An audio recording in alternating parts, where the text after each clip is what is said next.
तो when a noun means more than one यानी एक Assalamu alaikum. In this video you will study about verb.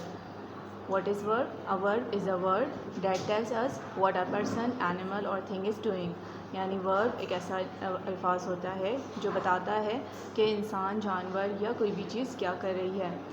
आप कोई भी काम कर रहे हैं या कोई भी सब्जेक्ट कोई काम कर रहा है तो उस काम करने को हम कहेंगे जो वर्ड होगा वो होगा वर्ब। यानी verb show action, so they are also called action word. यानी ऐसा वर्ड जो एक्शन करता हुआ शो आपको नज़र आ रहा है, इन वर्ड को हम वर्ब के साथ साथ एक्शन वर्ड्स भी कहेंगे। Some verbs don't show action, कुछ वर्ब ऐसे होते हैं जो एक्शन को शो नहीं करते, यानी आपको वो एक्शन होता हुआ नज़र नहीं आएगा। और एंड इंडिकेट एग्जिस्टेंस और state of being like appear, SIM etcetera.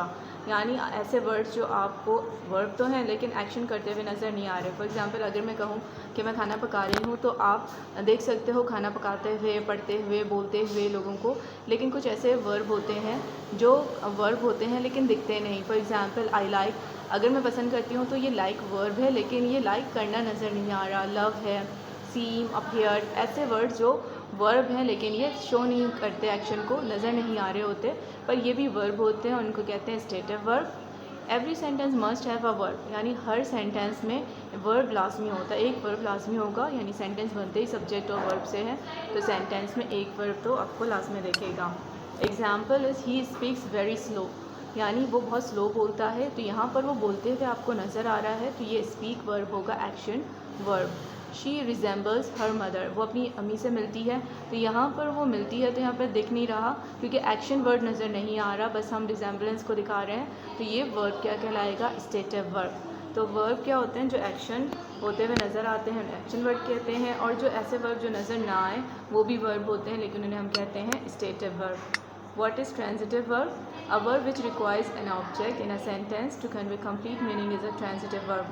यानी ऐसे वर्ब जिनको रिक्वायर होती है एक ऑब्जेक्ट की, विदाउट ऑब्जेक्ट ये अपना कंप्लीट सेंस नहीं देते, तो इसे हम क्या कहेंगे, इन वर्ब को हम कहेंगे ट्रांजिटिव वर्ब। यानी वर्ब के बाद आपको एक ऑब्जेक्ट लाजमी लगाना है, यानी उस वर्ब की नीड है कि दे नीड एन ऑब्जेक्ट, तो तभी वो अपना कंप्लीट सेंस देगा, तो ऐसे वर्ब को कहेंगे transitive verb.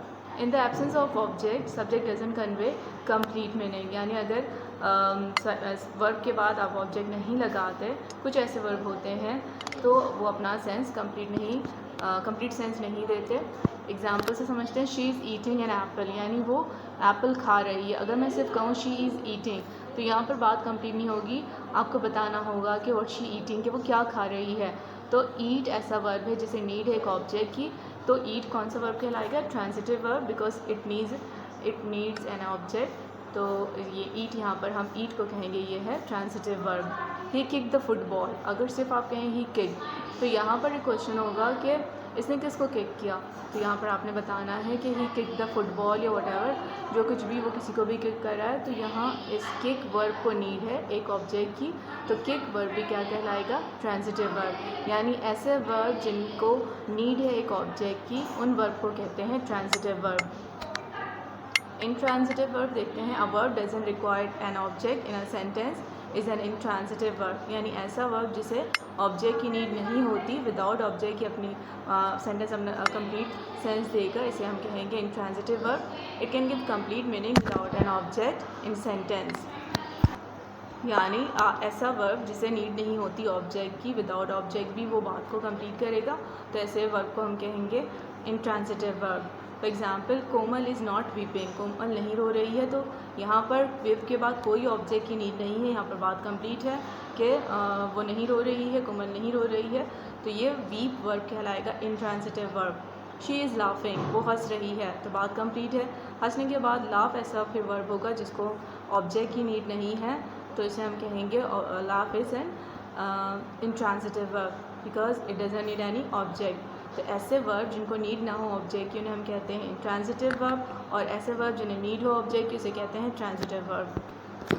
Let's see forms of the verb. How many forms of the verb are there?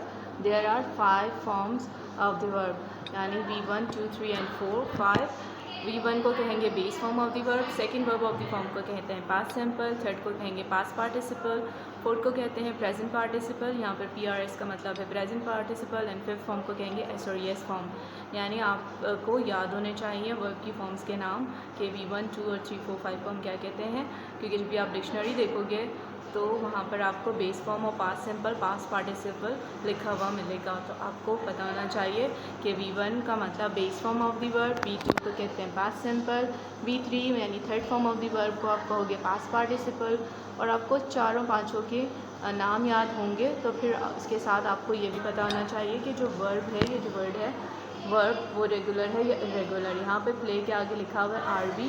RV का मतलब होता है रेगुलर वर्ब। रेगुलर वर्ब का मतलब है कि जिनकी सेकेंड और थर्ड फॉर्म ED, और इसकी फोर्थ फॉर्म में सब में जो भी वर्ब होगा उसके साथ आप ING लगाते हैं, और फिफ्थ फॉर्म यानी S और S की फॉर्म के साथ S और ES, किसी के साथ S लगता है, किसी के साथ ES। इसमें वही रूल फॉलो होते हैं जो आप सिंगुलर प्लूरल के लिए रूल्स फॉलो करते हो, वही फिफ्थ फॉर्म में भी यूज़ किया जाता है। क्योंकि जब आप प्रेजेंट सिंपल के सेंटेंसेस बनाएंगे टेंस में तो वहाँ पर S और ES लगाना पड़ता है। थर्ड पर्सन सिंगुलर के साथ तो वहाँ पर कभी S कभी ES लगता है वर्ब के साथ। तो वहाँ पर कब S लगना है कब ES लगना है वो आप डिक्शनरी से भी चेक कर सकते हो, और इसके अलावा सिंगुलर प्लूरल के जो रूल्स हैं उस पर भी फॉलो करके ये बनते हैं।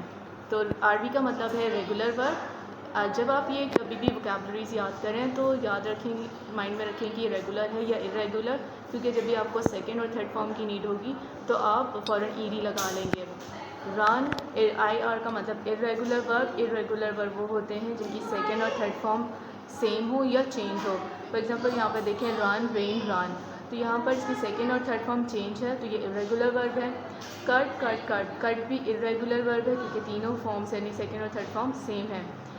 तो आपने याद रखना है कि रेगुलर वर्ब वो होते हैं जिनकी सेकेंड और थर्ड फॉर्म ED हो, बाकी सारे इरेगुलर हो जाते हैं जो चेंज हो रहे हों या सेम हो। फोर्थ फॉर्म में तो आपने ING सारे के साथ लगाना होता है, फिफ्थ फॉर्म में आपने S और ES को ही पुट करना होता है। तो वर्ब पढ़ते हुए आपने याद रखना है कि फॉर्म्स ऑफ द वर्ब कितने होते हैं, और रेगुलर इरेगुलर वर्ब क्या है, ट्रांजिटिव और इंट्रांजिटिव वर्ब क्या होते हैं। तो ये था वर्ब का टॉपिक। आज देखते हैं इस टॉपिक में, आज इस वीडियो में आप पढ़ेंगे स्ट्रक्चर हुज़ के बारे में। एक हुज़ हमने प्रोनाउन में पढ़ा था जिसकी मीनिंग थी जिसका। यहाँ पर आप पढ़ेंगे स्ट्रक्चर में हुज़ का मतलब होता है किसका, यानी अगर आप कहना चाहते हैं ये पेन किसका है तो आप कह सकते हैं whose pen is it. Whose children are they, बच्चे किसके हैं। Whose mother is a teacher, ये किसकी अम्मी टीचर हैं। Whose is that book. यहाँ पर हुज़ के लिए आपके पास दो वे हैं, आप हुज़ के डायरेक्ट बाद नाउन लगा सकते हैं, और सेकेंडली आप हुज़ के बाद हेल्पिंग वर्ब लगाने के बाद भी नाउन लगा सकते हैं, डिटर्मिनर लगा कर फिर नाउन लगाएं। तो आपको जो इजी लगता है दोनों में से आप वो लगाएं। जब भी आपको कहना हो किसका पेन तो हुज़ के बाद नाउन लगाएं, हुज़ पेन, फिर हेल्पिंग वर्ब लगाएं, और जो भी आपका ऑब्जेक्ट है वो लगाएं, या जो सब्जेक्ट आप देख रहे हो हुज़ पेन इज़ इट, यहाँ पर आपने देखना है। इसके बाद आप लास्ट में देखोगे प्रोवर्ब।